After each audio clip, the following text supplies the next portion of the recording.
여러분 안녕하십니까? 광주교육대학교 교육학과 교수 박남기입니다. 이 시간에는 지방교육 재정의 구조와 현황에 대해서 공부를 하고자 합니다. 앞 시간에 우리가 본 것처럼 지금 교육재정과 학교 회계에서 교육재정의 개념과 특징 부분은 공부를 했고요. 이 시간에 이제 그 두 번째 해당하는 교육재정의 구조와 현황에 대해서 공부를 할 것입니다. 그럼 여러분들 내가 교사인데 왜 재정의 원리를 알아야 하는가? 그 다음에 뭐하러 또 지방교육 재정 구조에 대해서도 알아야 하는가 이렇게 생각할 텐데요. 여러분들이 교실을 경영하는 학급 담임이지만 그 학급에 어떤 과정을 거쳐서 학급 운영비가 오고 내 예산은 어디서 오고 학교 예산 전체는 어떻게 되어 있고 이러한 전체 흐름에 대한 이해는 여러분들이 앞으로 학급을 경영할 때 그리고 학교 지원 업무를 학교 행정 지원 업무를 해야 되거든요. 그럴 때 크게 도움이 될 것입니다. 그래서 이 교육행정학 자체가 여러분들에게 교실 담임이지만 그 위를 오르고 있는 더 큰 시스템, 우리나라 국가교육 시스템 자체, 그 다음에 그 아래에 있는 교육청의 시스템 자체를 이해하고 그게 운영되는 원리와 모든 것들을 이해하도록 돕는 역할을 합니다. 그 중에서 교육재정은 이제 예산에 관한 부분, 그 다음에 그걸 집행하고 결산에 관한 부분을 공부하는 거라고 그랬어요. 그래서 이 시간에 하는 것은 바로 이제 지방교육재정의 구조와 현황, 그래서 지방교육 재정에 대해서 공부를 하게 되는 것입니다. 자, 그러면 지금부터 시작을 하겠습니다. 이 지방재정 교부금 이제 지방교육 재정의 구조 확보 그래서는 이 크게 이렇게 먼저 이 표로 정리가 되어 있기 때문에 여러분들이 쉽게 볼 수가 있습니다. 여기에 보면 먼저 지방교육 재정에 있어서 교육부가 지방교육재정 교부금과 국고보조금 이걸 토대로 해가지고 시도교육청에 필요로 하는 예산을 내려보내게 됩니다. 그러면 이제 시도교육청 차원에서 보면요, 시도교육청은 금방 위에서 주었던 그것을 중앙정부 이전 수입이라고 합니다. 지방교육재정교부금과 국고보조금이 중앙정부 이전 수입이고요. 그리고 이제 지방자치단체 이전 수입, 그런데 이 지방자치단체 이전 수입은 옆에 있는 시도세 전입금, 담배소비세 전입금, 지방교육세 전입금, 기타 여러 가지 있는 이러한 것들이 바로 지방자치단체 이전 수입이다. 그러니까 이 지방자치단체 이전 수입이라고 하는 것은 교육 자치단체는 일반 지방자치단체와 교육지방자치단체가 있다고 그랬죠. 그래서 이 교육지방자치단체는 중앙정부로부터 오는 이전 수입을 받고 그 다음에 지방자치단체로부터 오는 이전 수입도 받습니다. 근데 지방자치단체가 돈을 줄 때는요, 법정 전입금이 있고요. 그 다음에 비법정이 있습니다. 법정은 법으로 반드시 주도록 되어 있기 때문에 지금 중앙정부에서 주는 것도 지방교육재정교부금법에 의해서 주는 것은 뭐 교육감이 아니면 지방교육자치단체가 뭐 얘기하지 않아도 공식에 의해서 저절로 내려옵니다. 또 지방자치단체가 줘야 하는 법정 전입금도 마찬가지입니다. 그러나 비법정 부분은 여기 보면 비법정 이전 수입되어 있잖아요. 이러한 부분은 이제 지방자치단체와 교육자치단체가 서로 협의하면서 노력의 결과에 따라서 지역에 따라 차이가 있는 것을 볼 수가 있습니다. 여기에 그래서 그렇게 해서 있고요. 마지막에 자체 수입 이렇게 있는데 시도교육청도 여러 가지 이제 수익 사업을 일부 하는 경우가 있고요. 뭐 할 때 여러 가지 뭐 조그만 금액이지만 자체 수익이 들어옵니다. 그러면 시도교육청은 그 돈을 받아서 다시 학교로 분배를 하게 됩니다. 내려보내죠. 그래서 학교는 시도교육청이 준 돈, 그 다음에 여기 보면 시군 자치구의 교육 경비 보조 이렇게 돼 있잖아요. 광역자치단체 말고 풀뿌리 자치단체인 시와 군, 여기서 광주광역시는 이제 그러니까 여기서 군구라고 하겠죠. 자치구. 그다음에 여수시는 예를 들면 이제 여기서 말하는 광역자치단체가 아닌 풀뿌리 자치단체에 해당합니다. 그래서 이 시와 군과 자치구 여기에서도 교육 경비를 줄 수 있도록 되어 있습니다. 이것도 자치단체가 부유하면 많이 줄 수 있지만 돈이 없으면 줄 수가 없겠죠. 여기에서 지역 간 차이가 발생할 수도 있습니다. 그리고 학교는 또 학교 발전기금, 그다음에 수익자 부담 경비 이런 것들을 학부모들이 부담하는 걸 가지고서 학교 수입을 잡는데요. 지금 여기에서 자체 수입이라고 되어 있는 시도교육청 경우에도 이런 예산이 아니면 학교 다니면서도 이제 등록금이 다 없어졌잖아요. 고등학교 수업료도 이제 2021년부터 없어졌기 때문에 그건 이제 크게 줄게 됩니다.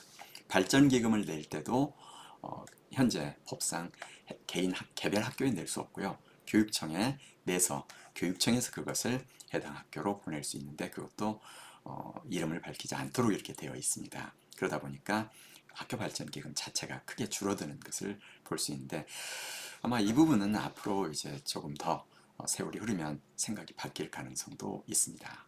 물론 사립학교는 자기 스스로 발전 기금을 모금해서 갑니다. 자, 먼저 그러면 첫 번째 중앙정부 이전 수입이라는 게 있는데요.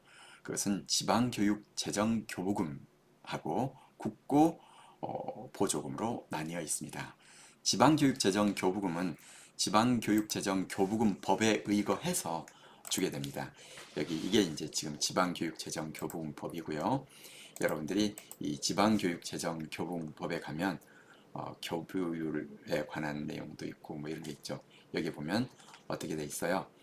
이게 이제 그겁니다. 해당 연도 내국세, 여기에 목적세, 부동세 뭐 여러 개 쭉쭉쭉쭉쭉 다 있죠.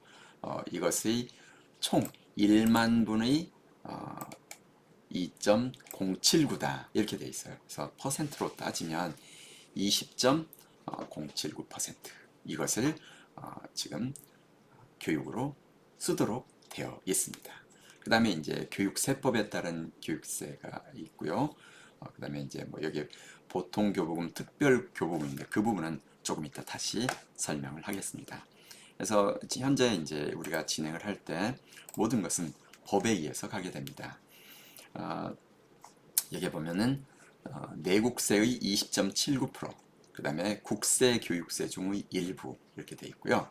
그 다음에 종류는 보통교부금과 특별교부금으로 나뉜다. 근데 보통교부금은 아예 법에 의해서 이제 일괄적으로 각 지역에 내려보내는 거고요. 특별교부금은 전체 예산 중에서 100분의 3을 교육부가 가지고서 필요에 의해서 어떤 지역이 홍수가 났다, 화재가 발생했다, 또 어떤 특별한 이유가 있다 이럴 때 줄 수 있도록 되어 있고요.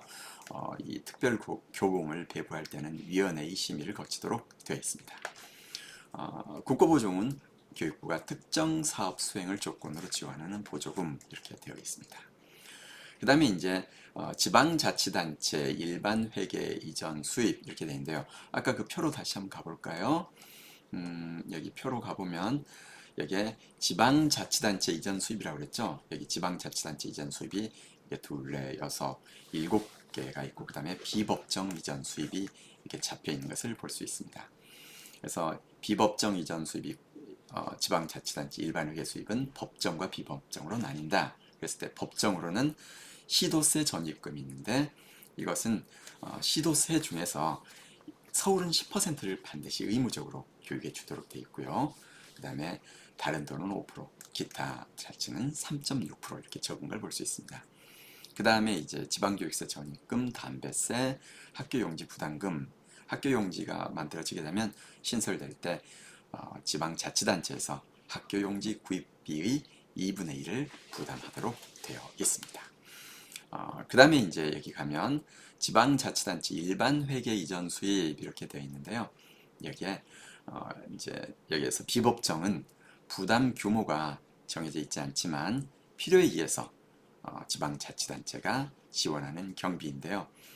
그 중에 예를 들면 교육감이 설치하는 공공도서관, 이것을 운영경비, 학교급식비, 유아무상교육비, 영재 및 특수교육비 이런 것들을 비법정 이전 수입의 범주에서 하고 있습니다. 그래서 예전에 학교급식과 관련해서 경상남도에서 우리는 주지 않겠다 이래가지고 돈 내고 먹어라 이래가지고 한동안 또 갈등이 있었던 적이 있죠. 그것 때문에 그러합니다. 이것은 비법정인데 비법정이라 하더라도 지금은 모든 지방자치단체가 앉을 수가 없는 상황이 됐기 때문에 말은 비법정이지만 실은 법정 유사하게 운영되는 경우가 있습니다. 그 다음에 자체 수입으로는 학교가 운영하는 기숙사비, 또 사용료, 수수료, 이자, 자산, 잡수입 등 자초 수입이 있는데 수업료는 고교 무상교육으로 사라졌다 이렇게 얘기를 했습니다. 그럼 이제 지방교육재정에는 먼저 확보를 하면 그것을 배분을 해야겠죠. 그래서 시도교육청으로의 교육재정 배분 그랬을 때 보통교부금, 그러니까 교육부에서 내국세와 기타 교육세를 가지고서 공식에 의해서 주는 것을 보통교부금이라고 합니다.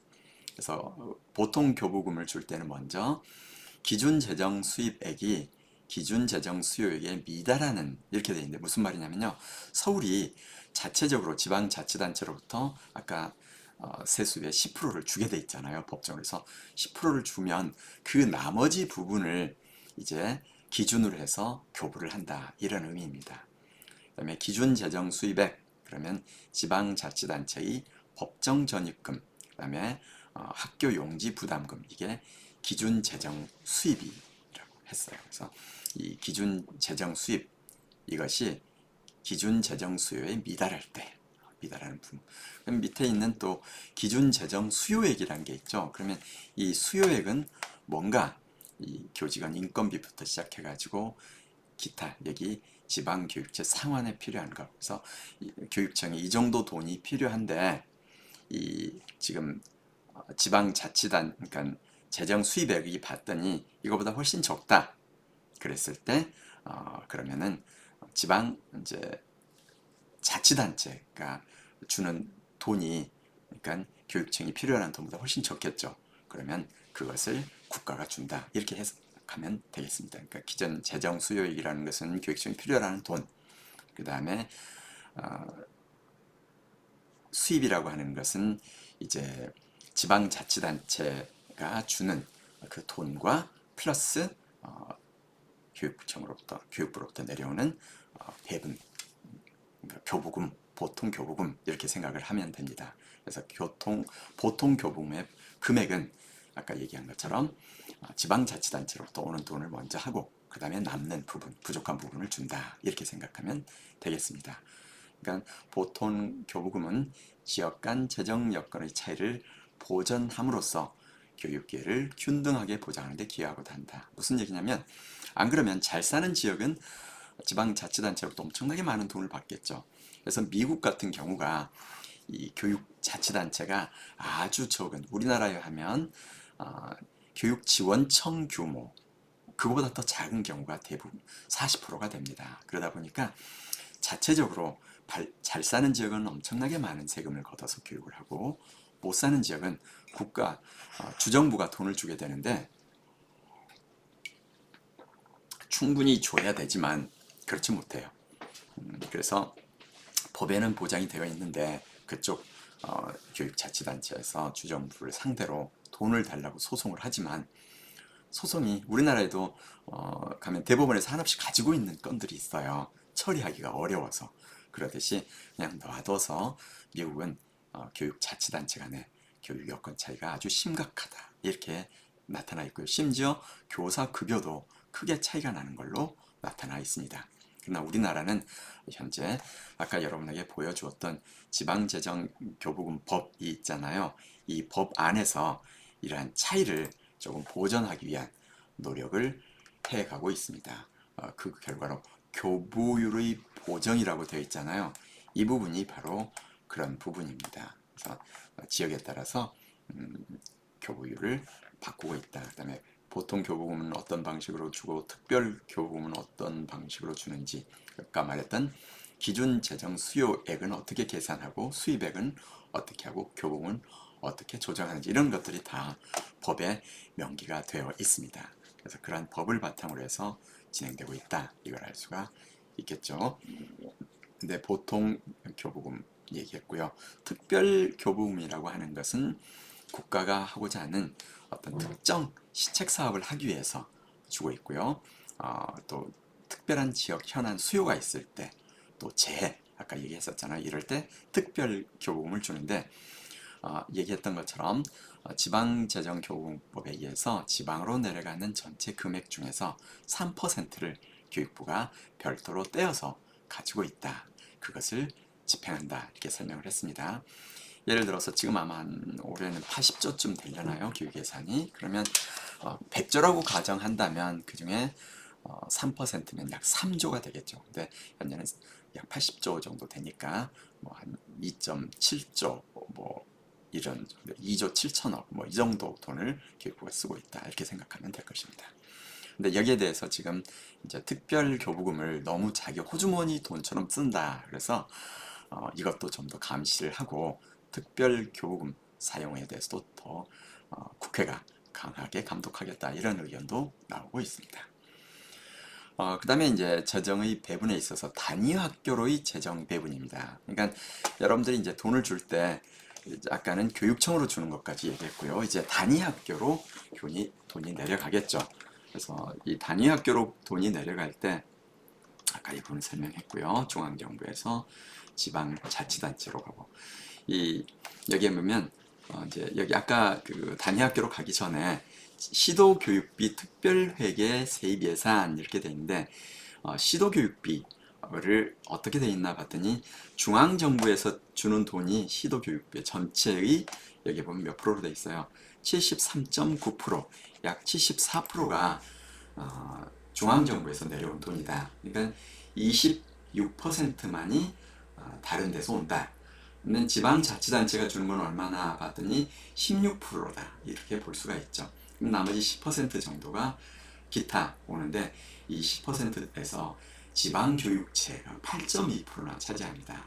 그러니까 가난한 지역들이 지금 2019년도에 지방교육체를 발행했다. 이렇게 할 수가 있죠. 그러니까 중앙정부에서 내려가는 돈이 주를 이루고 있다. 이걸 우리가 이 표를 통해서 알 수가 있습니다. 그 다음에 세출도 보면요. 이 돈이 어디에 쓰이나 이것에 관한 건데 시도교육청 경우에 전체 중에서 유아 및 초중 등의 87%가 사용이 되고요. 평생 직업이 0.2% 극히 적습니다. 그래서 이것은 이제 이 평생 직업 쪽에 예산을 늘려야 한다 이런 얘기가 나오고 있는데요. 이것은 시도 교육비 쪽에서 그러니까 교육청이 집행하고 있는 돈만을 의미하고요. 지방자치단체가 요새는 직접 직업과 평생교육 쪽에 돈을 따로 지출하는 예산이 있습니다. 그래서 이것은 여기에서 잡히는 것은 지금 얘기했던 것처럼 뭐라고요? 교육청이 집행하는 것만 표시하고 있다 이렇게 생각하면 됩니다. 그 다음에 이제 교육 일반에서 행정 일반, 기관 운영, 지방제 상환, 뭐 예비비 이쪽으로 12.6%가 진행된다. 그래서 초중등 교육의 유출 등에 거의 집행이 되는데요. 인적 자원 운용 쪽에 약 43.5%가 들어간다 이렇게 얘기합니다. 근데 그래서 이게 급여만을 지금 급여가 이게 다 잡혀있는 건 아니에요. 그 밑에 있는 여러 가지 다른 부분에도 일부 인건비들이 들어있어서 실은 인건비가 차지하는 비율은 지금 여기에 나타난 것보다 더 크다는 것을 우리가 이 표를 통해서도 짐작을 해볼 수가 있습니다. 그 다음에 이제 여러분하고 그러면 교육재정이 배분 쪽으로 배분해서 지금 이제 여기에서 얘기하고 있는 시도교육청 재정 배분 그 다음에 단위학교 부분으로 가도록 하겠습니다. 이 단위학교 시도교육청에서 미안합니다. 자꾸 왔다 갔다 해서 이 시도교육청 아까 이 부분 설명이 좀 부족해서 K교육청 사례를 봤더니 학교급별 표준 운영비 배분 기준 이렇게 되어 있는데요. 이 기준이 교육청별로 차이가 있어요. 그래서 여기에 K교육청의 사례는 돈을 학교에다 내려보낼 때 학교당 단가, 그러니까 일단 학교면 똑같이 A 학교든 B 학교든 기본 단가가 있습니다. 그걸 주고요. 그 다음에 학급당 단가는 뭐냐면 거기에 학급이 몇 개인가에 따라서 주는 돈이고, 그 다음에 마지막으로 학생당 단가, 그러면 학생 수가 더 많으면 돈이 많이 가겠죠. 그런데 학교당 단가 비율이 상당히 높아서 학생 수가 극히 적은 학교도 학교를 잘 운영할 수 있도록 현재는 만들어져 있습니다.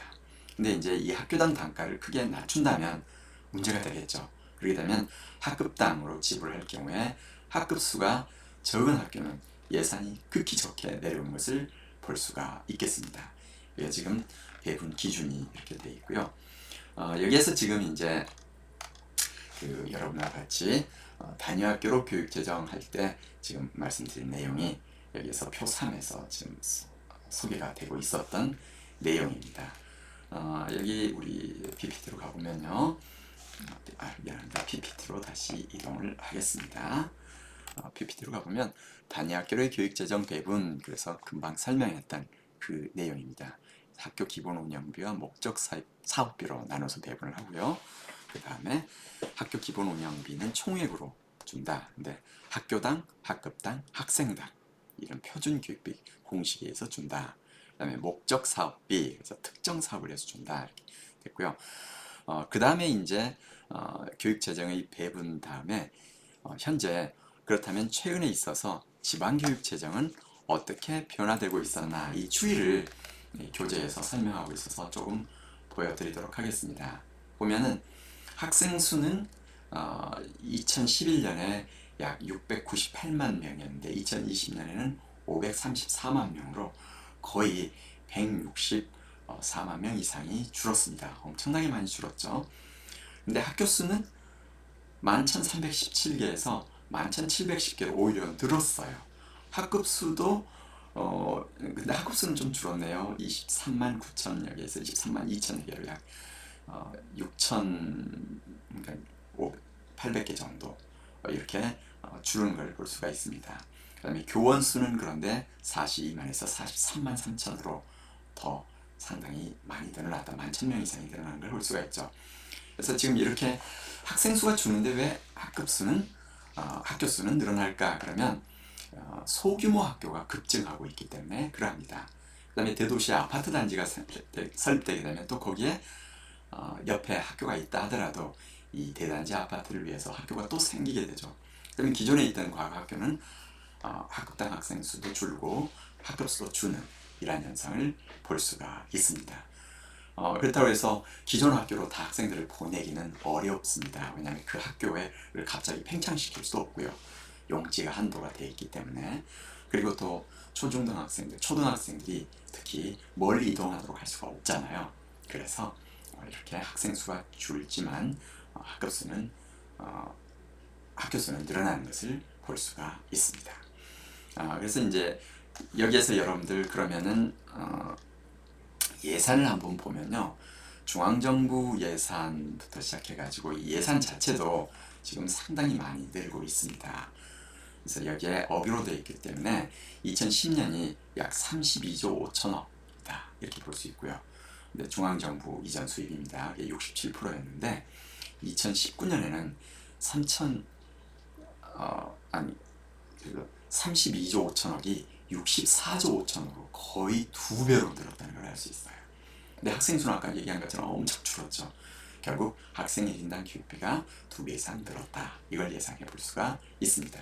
그래서 구성비가 73.9%로 지금 중앙정부 이전 수입의 비율도 더 높아가고 있습니다.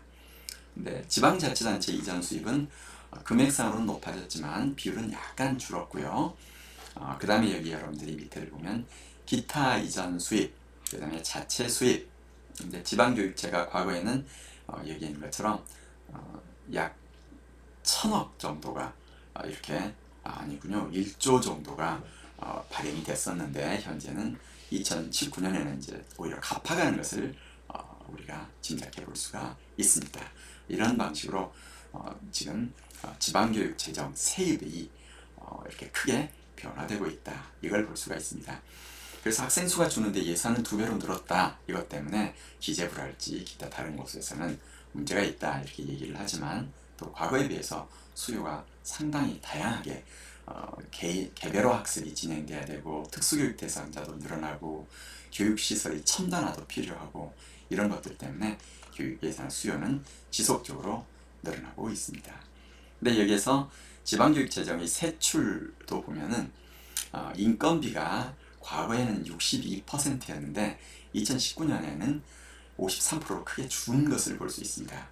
인건비 구성이 이렇게 줄어드는 것은 그 이외에 교육복지부터 시작해가지고 다양한 예산들이 크게 늘어난 결과라는 것은 알 수 있습니다.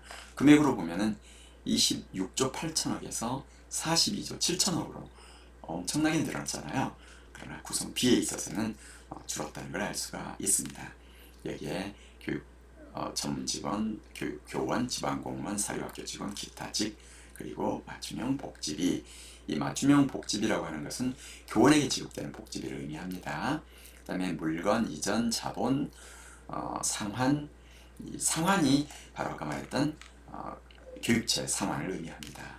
그 다음에 전출금 있는데 거기에다 주는 거고요. 그 다음에 예비비 및 기타 뭐 이런 거 별 의미가 없습니다. 그래서 여기에 있는 것처럼 지금 인건비 비중이 줄어든 대신에 상환비 비중이 상당히 늘었다. 이것을 이 표를 통해서 볼 수가 있고요. 그 외에 조금 많이 늘어난 부분은 뭐 여기에서는 물건비, 이전 지출이 상당히 늘어난 것을 볼 수가 있네요. 자, 이렇게 해서 이 부분을 여러분들이 큰 흐름을 볼 수가 있습니다. 이렇게 해서 여러분들에게 지방교육 재정까지를 공부를 했습니다. 이 지방교육 재정 부분은 다시 한번 간단히 설명을 하면 이 지방교육 재정의 구조와 현황 부분에서 얘기했던 것처럼 결국 지방교육 재정에서는 교육부가 이미 법으로 정해진 수입을 확보하고 그것을 지방에 내려보내고, 또한 지방교육자치단체는 여기서 시도로부터, 그러니까 광역자치단체가 법적으로 줘야 되는 법정 전입금과 비법정 이전 수입, 이걸 받아서 그걸 학교로 배분을 한다. 그러면 학교는 그 돈을 가지고 쓴다. 근데 학교가 돈을 쓸 때는 또 그 받은 돈하고 자체 수입, 그 다음에 교육비, 시군, 자치구, 그러니까 풀뿌리 자치구에서 주는 돈까지를 합쳐서 쓴다. 이렇게 얘기를 하고 있습니다. 학교로 돈이 올 때도 일반적으로 와서 학교가 알아서 쓰도록 하는 돈이 있고, 아예 목적을 정해서 쓰도록 하는 경비가 있습니다. 그래서 아예 돈을, 이 경비를 정해서 쓰도록 하는 경우에는 여러분이 아는 것처럼 뭐 마음대로 쓸 수가 없겠죠. 따라서 교장들은 이제 학교 차원에서는 원한다면 그냥 일반적으로 주기를 원하겠죠. 그러나 그렇게 되지는 않습니다. 그런데 과거에 비해서는 훨씬 더 학교장이 재량으로 쓸 수 있도록 범위가 넓혀져 있는데, 그것 때문에 학교장 혼자서 결정하는 게 아니라 학교 안에 운영위원회가 있어요. 그래서 이 학교 운영위원회에서 학교 예산을 심의하도록 되어 있습니다. 그래서 전체 구성원들, 그 다음에 외부 학부모, 그 다음에 외부 전문가까지 들어와서 그 예산을 보고서 합리적으로 지출할 수 있도록 돕고 있습니다. 네, 여기까지 해서 지방교육 재정의 구조와 현황까지 공부를 했습니다. 이제 세 번째 시간에는 여러분하고 같이 학교회계 제도를 공부를 하겠습니다. 네, 고맙습니다.